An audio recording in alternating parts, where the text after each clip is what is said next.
வணக்கம். சர்வதோஷ பரிகாரம். சர்வதோஷ பரிகாரமாக நாம் வீட்டில் தினந்தோறும் நெய் தீபம் ஏற்றி இறைவனை வழிபடலாம். ஞாயிறன்று நாம் நெய் தீபம் ஏற்றி வழிபட்டால் இதயம், நரம்பு, வயிறு சம்பந்தப்பட்ட நோய்கள் விலகும். தெய்வ நிந்தனை, பித்ரு கடமையை செய்யாமல் விட்டுவிடுவதால் ஏற்படும் துன்பம் விலகும்.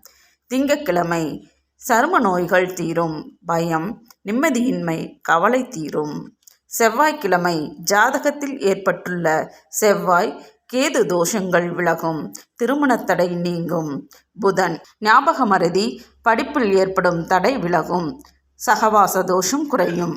வியாழக்கிழமை குடும்பத்தில் மகிழ்ச்சி, புத்திர பாக்கியம், விவாக பிராப்தி ஏற்படும்.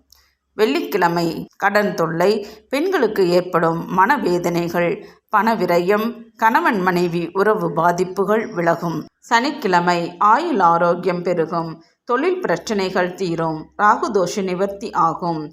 செய்வினை, ஏவல், பில்லி சூன்யம் தோஷங்கள் விலகும். தொழில் சிறப்பாக அமையும். நன்றி.